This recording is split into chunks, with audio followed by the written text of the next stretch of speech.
এই তোমরা কেমন আছো বাচ্চারা, নকল টকল চলবে না। ফ্যামিলি কার্ড দিয়েছে, কৃষকদের কৃষক কার্ড দিয়েছে, এখন বিয়ের কার্ডটাও সরকার দিয়ে দেন।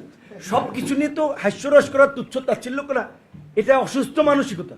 সব কিছু নিয়ে ট্রোল করা, নেগেটিভ ভাবে সমালোচনা করা।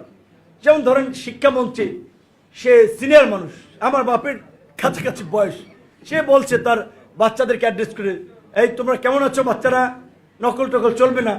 এইটা নিয়ে আপনার ছাত্রের বয়সী তার ছেলে, মেয়েরা ছেলে ট্রোল করতে। আচ্ছা, এটা ট্রলের কি হলো ভাই? সব কিছু নিয়ে ট্রোল করতে হবে?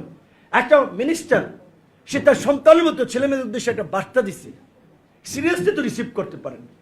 সব কিছু নিয়ে একটা ট্রোল, এটা মানুষের প্রতি সম্মান থাকবে না? আমাদের বাবা মা আমাদের শিখিয়েছে যে স্কুলের শিক্ষক, তাদেরকে বাজারে দেখলে সালাম দেবা, মুরব্বীদেরকে দেখলে সালাম দেবা। তা আজকে আমাদের বাবা মায়েরা কি এটা তাদেরকে বলেন? আমি বুঝি না।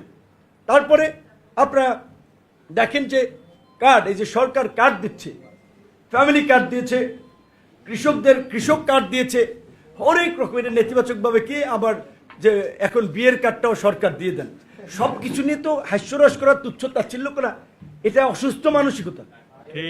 প্রধানমন্ত্রী একটা সভ্য দেশে ছিলেন, উন্নত দেশে ছিলেন, সেই দেশের বিরোধ সিস্টেম দেখেছেন ভালো, আরো অনেক দেশের দেখেছেন এইখানে ইমপ্লিমেন্ট করতে। আজকে ফ্যামিলি কার্ড চিন্তা করেন, এই যে গ্রামে বউয়ের উপরে আপনার এই যে নানান রকমের যৌতুকের জন্য চাপ দেওয়া, পরিবারে অশান্তি, বউয়েরকে মারধর করা, বাপের বাড়ি থেকে টাকা নয়, সে শহরে নাই কিন্তু গ্রামে এই যে সংকট, সেক্ষেত্রে এই যে ২৫০০ টাকা নারীর সদস্যদেরকে দেওয়া হচ্ছে, এটা তাদের জন্য একটা বড় ধরনের সেফ গার্ড হিসেবে কাজ করবে মায়েদের হাতে। এটা খুবই ভালো একটা আইডিয়া। তারপরে এই যে ফার্মার্স কার্ড দিল, কৃষকের সহায়তা যেন কেউ মাইরা না দিতে পারে, সেজন্য ফার্মারদেরকে দিল, তো ভালো আইডিয়া।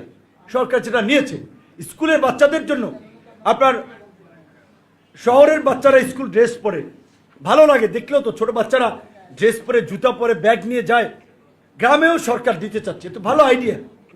এই সমস্ত আইডিয়াগুলোতে আপনাদের ইনপুট থাকলে, পর্যালোচনা থাকলে এখানে সহায়তা করেন।